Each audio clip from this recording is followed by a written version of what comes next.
Hello friends, good morning. നമ്മുടെ എല്ലാ T V സീരിയലിലേക്ക് എല്ലാവർക്കും സ്വാഗതം. അങ്ങനെ നല്ല ഉറക്കമൊക്കെ കഴിഞ്ഞ് എഴുന്നേറ്റ് വന്ന് നമ്മുടെ സത്യൻ താഴേക്ക് വരുമ്പോൾ ഡൈനിങ് ടേബിളിൽ ഇരിക്കുന്ന ആ കാഴ്ച കണ്ട് ഞെട്ടി. ഒരു ബെഡ് കോഫി എടുത്ത് അവിടെ മൂടി വെച്ചിരിക്കുന്നു. അത് കണ്ട് ഭയങ്കര സന്തോഷത്തോടെ ആ കോഫി എടുത്തു. നേരെ അടുക്കളയിലേക്ക് ചെന്നപ്പോൾ അടുക്കളയിലെ ജോലികൾ മുഴുവനും തീർത്ത് എല്ലാം നല്ല ഭംഗിയാക്കി അടുക്കള നീറ്റ് ആൻഡ് ക്ലിയർ ആക്കി ഇട്ടിരിക്കുന്നു. എന്നിട്ട് അതിലൊക്കെ കയറി വന്ന് നോക്കുവട്ടെ, എല്ലാം ഭയങ്കര നീറ്റാണ്. അങ്ങനെ ഇരിക്കുമ്പോൾ ഭയങ്കര ഒച്ചത്തിൽ ശബ്ദം കേൾക്കുക, കുപ്പിച്ചില്ല് പൊട്ടുന്ന ഒച്ച. പെട്ടെന്ന് ആ കപ്പ അവിടെ വെച്ചിട്ട് ഓടി പുറത്തേക്ക് ചെല്ലുമ്പോൾ കാണുന്നത് സത്യൻ കുടിച്ചിട്ട് വെച്ചിരുന്ന ബ്രാൻഡി കുപ്പികൾ മുഴുവനും എടുത്ത് നമ്മുടെ ഭൂമി അത് മുഴുവൻ പൊട്ടിച്ച് ചെതറിക്കുകയാണ്. അപ്പോഴാണ് സത്യൻ അങ്ങോട്ടേക്ക് ഇറങ്ങി ചെല്ലുന്നത്. സത്യനെ കണ്ടപ്പോഴത്തേക്ക് ആ കുപ്പി എടുത്ത് കുറച്ച് നേരം ഇങ്ങനെ അങ്ങ് പിടിച്ച് നിന്നിട്ട് പിന്നെ പൊട്ടീരിൻ്റെ ശക്തി അങ്ങ് കൂട്ടി എറിഞ്ഞ് പൊട്ടിക്കുവാണ്. അപ്പോൾ ഇതെന്താ മോളെ നീ കാണിക്കുന്നതെന്ന് ചോദിച്ചു. ഇതെന്ത് കുപ്പി ഇവിടെ കിടക്കുന്നത്? ഓരോ റിട്ടയർഡ് പോലീസ് ഓഫീസറല്ലേ, ഒന്നുമില്ലെങ്കിലും ശിക്ഷിച്ചോളാൻ പറഞ്ഞിട്ട് അങ്ങ് ചെന്നു കേട്ടോ. അല്ലെങ്കിലേ വിളിക്ക്, മദ്യപാനി അസോസിയേഷനും കാര്യങ്ങളൊക്കെ ഉണ്ടല്ലോ. എനിക്ക് ആകെ ഒരു കുഞ്ഞു കോഫി ഹൗസ് ആണുള്ളത്, അതങ്ങ് തല്ലി തകർക്കാൻ പറയാനൊക്കെ പറഞ്ഞ് ഭൂമി പറയുമ്പോൾ സത്യത്തിൽ ഇത് അപ്പുവാണോ അതോ ഭൂമിയാണോ എന്ന് ചോദിച്ചപ്പോൾ ഭൂമി. പക്ഷേ അപ്പോൾ ഉടനെ ഞാൻ അപ്പു ആകും, അപ്പോൾ രണ്ടും ആയിക്കോട്ടെ എന്ന് നമ്മുടെ സത്യം പറഞ്ഞു. ഭൂമി അവിടെ നിന്ന് ഇങ്ങനെ ചിരിക്കും കേട്ടോ. അങ്ങനെ അച്ഛനും മോളും കൂടെ അവിടെ നിന്ന് ഇങ്ങനെ സംസാരിച്ചുകൊണ്ട് നിൽക്കുന്നു. അപ്പു ആയാലും ഭൂമി ആയാലും നോക്ക്, ഈ വീട് തല്ലി തകർത്താലും സത്യദാസ് ഒന്നും ചെയ്യില്ല എന്ന് അദ്ദേഹം നേരം പറഞ്ഞു. എന്താ പോരെ, ഇഷ്ടം കൊണ്ടാണോ അതോ സ്നേഹം കൊണ്ടാണോ എന്ന് ചോദിച്ചപ്പോൾ അതൊക്കെ മേലെയാണെന്ന് അദ്ദേഹം പറയാം. അല്ല, ചായ തണുത്തിരുന്നോ എന്ന് ചോദിച്ചു. ഇല്ലല്ലോ. പിന്നെ അതൊക്കെ പോട്ടെ, ഇന്നലെ ഉറങ്ങിയില്ലല്ലേ എന്ന് ചോദിച്ചു. ഈ വീടങ്ങ് മ്യൂസിയം പോലെ ആക്കിയല്ലോ, അപ്പം ഇപ്പം മ്യൂസിയം, ഇനി ഇത് ഞാൻ സ്വർഗ്ഗമാക്കുമെന്ന് നമ്മുടെ ഭൂമി സത്യനോട് പറയാം. അപ്പോൾ സത്യൻ ഇങ്ങനെ ഭൂമിയെ നോക്കുക കേട്ടോ. പെട്ടെന്ന് സത്യൻ്റെ മനസ്സിലേക്ക് ആ ഫോട്ടോയും കാര്യങ്ങളെല്ലാം വന്നു. പിന്നെ തൻ്റെ കുഞ്ഞിൻ്റെ ഫോട്ടോയിൽ നോക്കി സത്യൻ ഇങ്ങനെ നിൽക്കുമ്പം പോകാനായിട്ട് ഭൂമി റെഡിയായിട്ട് ഇറങ്ങി വരിക. അപ്പോൾ ഭൂമി ഇറങ്ങി വന്നു, കയ്യിലൊരു കവറും ഉണ്ട്. ഇത്ര പെട്ടെന്ന് റെഡിയായോ എന്ന് ചോദിച്ചു. കോഫി ഹൗസിലേക്കുള്ള സ്നാക്സൊക്കെ ഉണ്ടാക്കണമെന്ന് പറഞ്ഞു ഭൂമി. അല്ല, സാറിൻ്റെ സെർവൻ്റ് ഇന്ന് വരത്തില്ലേ എന്ന് ചോദിച്ചു. ഞാൻ ബ്രേക്ക്ഫാസ്റ്റ് ഉണ്ടാക്കിയിട്ടില്ല, അയാൾ വന്നോളും. പിന്നെ ഭൂമിക്കോ? അത് പിന്നെ ഞാൻ വീട്ടിലെത്തിയിട്ട്. ഭൂമി മോളെ, അതെ, ജീവിതത്തിൽ ഒരിക്കലും മറക്കാനാവാത്ത ഒരു 12 മണിക്കൂർ എൻ്റെ അപ്പുമോളോടൊപ്പം, അതാ എൻ്റെ മോളെ എനിക്ക് സമ്മാനിച്ചത് എന്ന് അദ്ദേഹം ഭൂമിയോട് പറയുന്നു. അപ്പോൾ ഭൂമിക്ക് ഭയങ്കര സന്തോഷമായി. അപ്പോൾ ഡ്രസ്സ് ഞാൻ കൊണ്ടുപോവുക, ഇത് എൻ്റെ അമ്മയുടെ അല്ലേ, ഇത് ഞാൻ എടുത്തോട്ടെ എന്ന് ഭൂമി ചോദിക്കുക കേട്ടോ സത്യനോട്. അന്നേരം നമ്മുടെ സത്യൻ ഇങ്ങനെ നോക്കുക, 12 മണിക്കൂർ തികഞ്ഞിട്ടില്ല, എന്നാലും ഞാൻ അപ്പുമായിട്ട് ചോദിക്കുകയാണെന്ന് നമ്മുടെ ഭൂമി പറയാം. ഞാൻ ഇതെടുത്തോട്ടെ എന്ന് ചോദിച്ചു. ഞാൻ വേണമെങ്കിൽ പുതിയത് വാങ്ങിച്ച് തരാമെന്ന് പറഞ്ഞപ്പോൾ അയ്യോ അതൊന്നും വേണ്ട സാറെന്ന് പറഞ്ഞു. ഭൂമി എടുത്തോളാൻ പറഞ്ഞു. അപ്പോൾ ഭൂമിക്ക് ഭയങ്കര സന്തോഷമായി. ഭൂമി എന്നിട്ട് അദ്ദേഹത്തെ കെട്ടിപ്പിടിച്ചു കേട്ടോ. അദ്ദേഹം ആണെങ്കിൽ തൻ്റെ മകളെ ചേർത്ത് പിടിക്കുന്നത് പോലെ ചേർത്ത് പിടിച്ചു. ഭൂമി എന്നിട്ട് അദ്ദേഹത്തിനോട് യാത്ര പറഞ്ഞ് ഇങ്ങനെ പോവുക. പക്ഷേ ഭൂമി പോയി കഴിഞ്ഞപ്പോൾ എന്തോ ഒരു വല്ലാത്ത നഷ്ടം പോലെ സത്യന് തോന്നുവാണ്. ഇതേ സമയത്ത് നമ്മുടെ വാടക വീട്ടിൽ അമ്മയും മോളും കൂടെ തുണി അലക്കി വിരിച്ചുകൊണ്ടിരിക്കുക, ഭവാനിയും അഞ്ജനയും. അപ്പോൾ മകൾ, അമ്മേ ഇതൊക്കെ സൗഭാഗ്യപരത്തുണ്ടെങ്കിൽ ശോഭ ഏൽപ്പിച്ചാൽ പോരെ എന്ന് ചോദിച്ചു. അതെ, അജയ് വരുമ്പോൾ വിശ്വസിക്കാനായിട്ടേ കുറച്ച് പ്രോപ്പർട്ടി അയൽ കിടക്കുന്നത് നല്ലതാണെന്ന് പറഞ്ഞു. അത് അവൻ വരുമ്പോൾ പോരെ, അവൻ എപ്പോഴാണ് വരുന്നതെന്ന് അറിയണ്ടേ. അപ്പോൾ വരുന്നതിന് മുൻപ് വിളിക്കാമെന്ന് അപ്പച്ചി പറഞ്ഞിട്ടുണ്ടല്ലോ, പിന്നെന്താ, ആണോ അങ്ങനെയൊക്കെ പറഞ്ഞോ? അപ്പം എന്തായാലും സമയമുണ്ട്. എന്തായാലും നമുക്ക് ഈ ദരിദ്രവാസലൊക്കെ തന്നെ നിൽക്കാമെന്ന് ഭവാനി മോളോട് പറയണു. അങ്ങനെ അമ്മയും മോളും കൂടെ ഉള്ള ഉടായ്പ പണിയെല്ലാം ചെയ്യും കേട്ടോ. അതെ, അവൻ വരുമെന്നേ.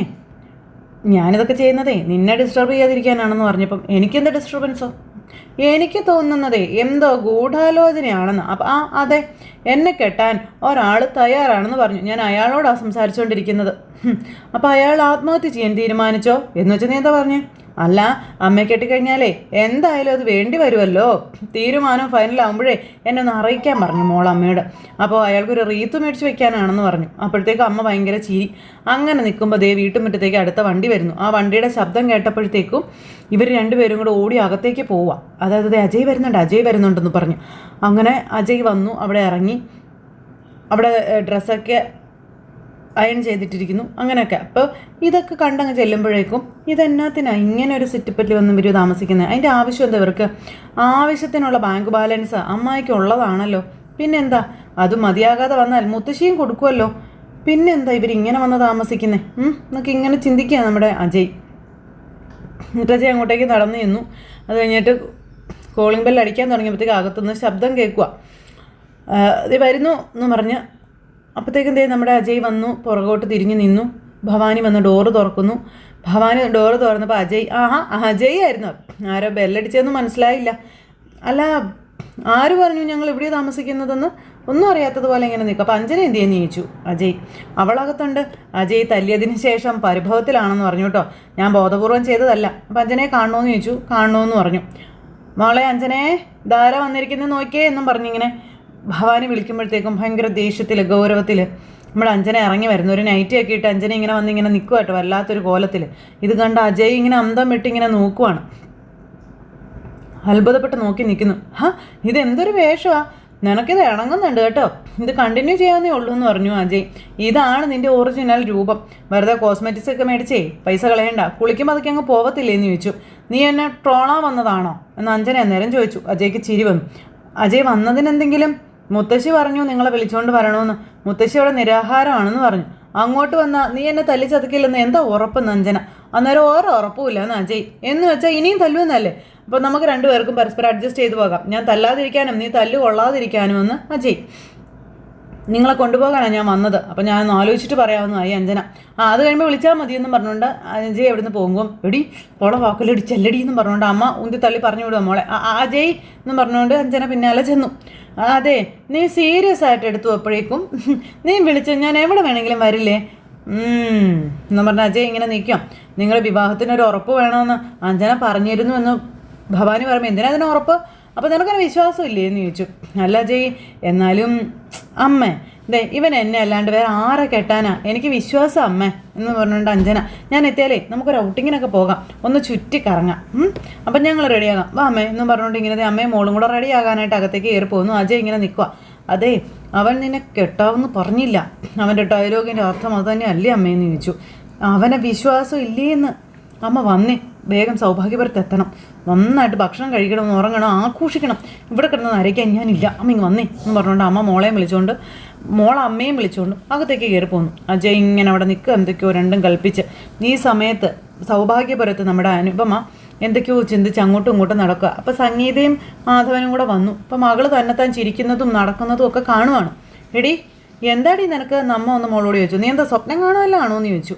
അപ്പോൾ അല്ലമ്മേ, ഞാൻ ആലോചിക്കായിരുന്നേ, ഒറ്റ ദിവസം കൊണ്ടൊക്കെ മനുഷ്യന്മാരിങ്ങനെ ആവുമെന്ന്. മനസ്സിലായില്ല നീ എന്താ ഉദ്ദേശിച്ച്? അല്ല, ഭവാനി ആൻറ്റിയുടെയും അഞ്ജനയുടെയും കോലം കണ്ടില്ലേ? അവിടെ താമസിക്കുന്ന നീ ഇതും അങ്ങനെ തന്നെയാണ്. അവർക്ക് രണ്ടുപേർക്കും എന്തിൻ്റെ കുറവാ? കാശിന് കാശുണ്ട്, ഡ്രസ്സിന് ഡ്രസ്സുണ്ട്. പിന്നെ ഇതവരെ കരുതി കൂട്ടി വേഷം കെട്ടി അഭിനയിക്കുന്നത് തന്നെയാന്ന് പറഞ്ഞപ്പോൾ എന്തിനാന്ന് ചോദിച്ചു. എന്തിനവരങ്ങനെ അഭിനയിക്കണം? അപ്പം മുത്തശ്ശിയുടെ മനസ്സലിയിക്കാൻ, മറ്റെന്തിനാന്ന് ചോദിച്ചു. ഇതെന്താ നീ അവിടെ ചെന്നപ്പോൾ പറയാതിരുന്നത്? ഇപ്പോഴാണോ ഇതൊക്കെ നിനക്ക് ബോധം വന്നത്? അന്നേരം അപ്പോഴേ എനിക്ക് തോന്നിയിരുന്നു, ഞാൻ പിന്നെ അത് പറഞ്ഞില്ലെന്നേ ഉള്ളൂ എന്ന് പറഞ്ഞുകൊണ്ട് ഇവർ നിൽക്കുന്നു. അപ്പോഴേക്കും വീട്ടുമുറ്റത്തേക്ക് വണ്ടിയുടെ ശബ്ദം കേൾക്കുന്നു. നോക്കുമ്പോൾ നമ്മുടെ അജയും അവർ രണ്ടുപേരും കൂടെ വരുന്നു. നൈറ്റിയൊക്കെ ഇട്ടുകൊണ്ട് തന്നെയാണ് വരുന്നത്. അങ്ങനെ രണ്ടുപേരും ഒരു വെക്ഷോപ്പറൊക്കെ കൈ പിടിച്ച് സൗഭാഗ്യപുരത്തേക്ക് തിരിച്ച് മടങ്ങി വരുവാണ്, ഒരു ഇടക്കാല നാടകം ഒക്കെ കഴിഞ്ഞിട്ട്. അപ്പോൾ ഭവാനി എന്നും പറഞ്ഞ് സംഗീത വിളിച്ചു. ഞങ്ങൾ കാത്തിരിക്കായിരുന്നു എന്നും പറഞ്ഞു. പേടിപ്പിച്ച് കളഞ്ഞു കേട്ടോ ഞങ്ങളെ. അപ്പോഴത്തേക്കും ഇവരിങ്ങനെ നോക്കുക. മോളെ അഞ്ജനെ, നീ എൻ്റെ മോനെ എത്രമാത്രം സ്നേഹിക്കുന്നുണ്ടെന്ന് ഇപ്പോഴാണ് ഞങ്ങൾക്ക് മനസ്സിലായതെന്ന് മാധവൻ. അജയ് അത് മനസ്സിലാക്കാത്തതാണ് എൻ്റെ സങ്കടം എന്ന് നമ്മുടെ അഞ്ജന അന്നേരത്തേക്ക് ഒരു ഡയലോഗ്. ഇപ്പം മനസ്സിലാക്കിയല്ലോ, ഹാപ്പി ആയില്ലേ എന്ന് ചോദിച്ചു. എന്നും പറഞ്ഞുകൊണ്ട് ഇങ്ങനെ നിൽക്കുക. അവിടെ നിന്ന് അനുപമയല്ല ഇവിടെ വന്നപ്പം, അഞ്ജനയല്ല ഇവിടെ വന്നപ്പം. അമ്മ എന്ത് സംഗീതയെന്ന് ചോദിച്ചു ഭവാനി. നിങ്ങൾ വന്നാലേ ഭക്ഷണവും വെള്ളവും കഴിക്കണം എന്നുള്ള വാശിയിലെ അമ്മ. ചെന്ന് കാണാൻ പറഞ്ഞു, സമാധാനം ആവട്ടെ എന്നും പറഞ്ഞ് അവരെ അകത്തേക്ക് പറഞ്ഞു വിട്ടു. അവരകത്തേക്ക് കയറി പോയി കഴിഞ്ഞപ്പോഴത്തേക്കും അഞ്ജനെ നീ വിവാഹം കഴിച്ചോളാമെന്ന് വാക്ക് കൊടുത്തിട്ടാണോ കൂട്ടിക്കൊണ്ട് വന്നതെന്ന് അജയോട് അനുപമ ചോദിക്കാം. ഇല്ല, ഞാൻ അന്ന് പറഞ്ഞ വാക്കിന് ഒരു മാറ്റവും ഇല്ല. ഞാൻ അവളെ വിവാഹം കഴിക്കില്ല എന്ന് തറപ്പിച്ച് അജയ് പറയുക. ഞാനിങ്ങനെ പറഞ്ഞെന്ന് ആരോട് നീ പറയരുത് കേട്ടോ. അപ്പം ഞാൻ പറഞ്ഞറിഞ്ഞില്ലെങ്കിലും എപ്പോഴാണെങ്കിലും എല്ലാവരും ഇത് അറിഞ്ഞോളും. അപ്പോൾ അത് പ്രശ്നമാകത്തില്ലേ അപ്പം ഞാൻ ആരുടെ ഭാഗത്ത് നിൽക്കും? നീ ആരുടെ ഭാഗത്ത് നിൽക്കുന്നോ അവരുടെ ഗതി അതോ ഗതിയാ, അതുകൊണ്ട് നീ അവരുടെ കൂടെ തന്നെ നിന്നോളാൻ പറഞ്ഞ് അജയ് അകത്തേക്ക് കയറിപ്പോയി. അനുപമ അന്നേരം ഇങ്ങനെ നിൽക്കുക, മുത്തശ്ശി വിഷമിച്ചിരിക്കുന്നു. അപ്പം അമ്മയെ എന്ന് വിളിച്ചുകൊണ്ട് ഇവർ രണ്ടുപേരും കൂടെ കയറി ചെല്ലുന്നു.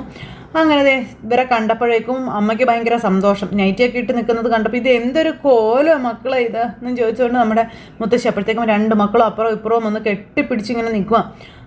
ഒരു ഒരു വാശിപ്പുറത്തൊരു കാശിക്കഥ കഴിഞ്ഞ ആ ഒരു അർത്ഥം. പോകുമ്പോൾ ഇങ്ങനെ ഒരു മുത്തശ്ശി ഇവിടെ ഉണ്ടെന്നുള്ള കാര്യം നിങ്ങൾ 2 പേരും മറന്നുപോയല്ലേ എന്നൊക്കെ ചോദിച്ചുകൊണ്ട് മുത്തശ്ശി ഭയങ്കര വിഷമത്തോടെ സംസാരിക്കാം. അപ്പം അമ്മയെ മറക്കാനോ? ഞങ്ങൾക്ക് സഹിക്കാൻ പറ്റിയില്ല അമ്മ, അത്രയ്ക്ക് വേദനയുണ്ടാക്കിയെന്ന് ഭവാനി, അതാ ഞങ്ങൾ ഇവിടെ നിന്ന് പോയത് എന്നും പറഞ്ഞുകൊണ്ട് ഭയങ്കര ഡയലോഗ്. അമ്മയെ വിഷമിപ്പിച്ചതിന് അമ്മ ഞങ്ങളോട് ക്ഷമിക്കാം അമ്മയെന്ന് പറഞ്ഞു. അപ്പം ഞങ്ങൾ പോയ ശേഷം ഭക്ഷണം കഴിച്ചിട്ടില്ല അല്ലേ? എന്തിനാ മുത്തശ്ശി ഞങ്ങൾക്ക് വേണ്ടി പട്ടിണി കിടന്നല്ലേ എന്നൊക്കെ ചോദിച്ച് ഭയങ്കര വിഷമം അഭിനയിക്കുന്നു. എന്തിനാ അമ്മേ അങ്ങനെയൊക്കെ ചെയ്യാൻ പോയത്? മെഡിസിനും ഭക്ഷണമൊക്കെ കൃത്യസമയത്ത് കഴിക്കണമെന്ന് ഡോക്ടർ പറഞ്ഞിട്ടുള്ളതല്ലേ? അപ്പോൾ എന്തെങ്കിലും ഒന്ന് സംഭവിച്ചു പോയാൽ ഞങ്ങൾക്ക് പിന്നെ ആരാ ഉള്ളേ? അത് കേട്ടപ്പോഴത്തേക്കും അയ്യോ അമ്മ അങ്ങോട്ട് തലയും കുത്തി വീണു. നിങ്ങളെ കൂട്ടിക്കൊണ്ട് വന്നത് അജയ് തന്നെ അല്ലേ എന്ന് ചോദിച്ചപ്പോൾ അതെ. നിന്നെ കല്യാണം കഴിക്കാമെന്ന് അവൻ പറഞ്ഞില്ലേ എന്ന് ചോദിച്ചപ്പം പറഞ്ഞു. സന്തോഷമായില്ലേ? സന്തോഷമായി എന്നും പറഞ്ഞ് നിൽക്കുക, താങ്ക്സും പറഞ്ഞ് മുത്തശ്ശിയെ കെട്ടിപ്പിടിച്ചിങ്ങനെ നിൽക്കുന്നു.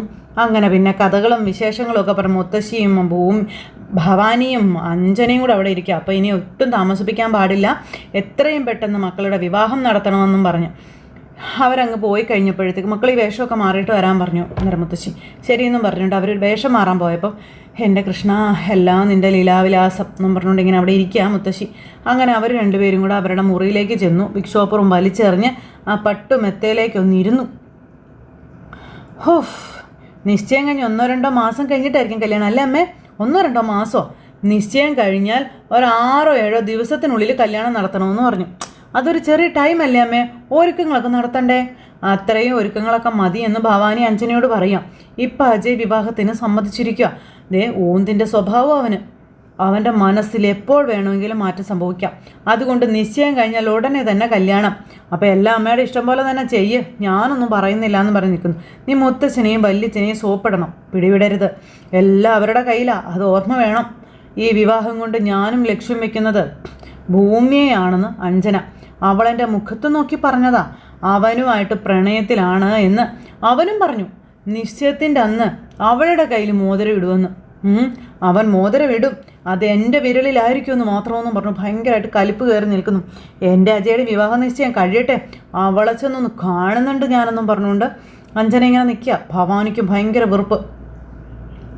അത് കഴിഞ്ഞ് രാത്രി കമാൽ നമ്മുടെ ഭവാനിയെ വിളിക്കുക. എന്തോ പറയാൻ പറഞ്ഞു. അപ്പം ഞാൻ വിളിച്ചിട്ട് എന്താ മേഡം ഫോൺ എടുക്കാത്ത? അപ്പം ഞാൻ കുറച്ച് തിരക്കിലായിരുന്നു, കാര്യം പറയാൻ പറഞ്ഞു. അന്നേരം മേഡം ചെറിയൊരു അബദ്ധം പറ്റിയെന്ന് പറഞ്ഞു. എന്താണെന്ന് അബദ്ധം? ഞാൻ ഭൂമിയെ കൊല്ലാൻ അമ്പലത്തിൽ വെച്ചൊരു ശ്രമം നടത്തിയിരുന്നു. അപ്പോഴേക്കും ഭവാനിയുടെ ഉള്ളു പടയ്ക്കാൻ തുടങ്ങി. എന്താ കാര്യം? അപ്പോഴത്തേക്ക് ഇയാൾ കഥകളെല്ലാം പറഞ്ഞു. അത് കേട്ട് ഭവാനി അന്തം വിട്ടിങ്ങനെ നിൽക്കുവാണ്. അയാൾ എന്നെ കണ്ടിട്ടുണ്ടെന്നുള്ള കാര്യവും കമാല് പറയാട്ടോ. എടോ താൻ എന്നെ കൊലയ്ക്ക് കൊടുക്കുമെന്ന് ഭവാനി ചോദിക്കാം. ഒരു വിധത്തിലൊന്നും ഇങ്ങോട്ട് തിരിച്ചു കയറി വന്നതേ ഉള്ളൂ എന്ന് ഭവാനി. തന്നെ തിരിച്ചറിഞ്ഞോ? അപ്പോൾ സാധ്യത കുറവാ. എന്തായാലും തൽക്കാലം താനൊന്ന് മാറി നിൽക്കാൻ പറഞ്ഞു. കുറച്ച് ദിവസം അധികം പുറത്തേക്കൊന്നും ഇറങ്ങണ്ട.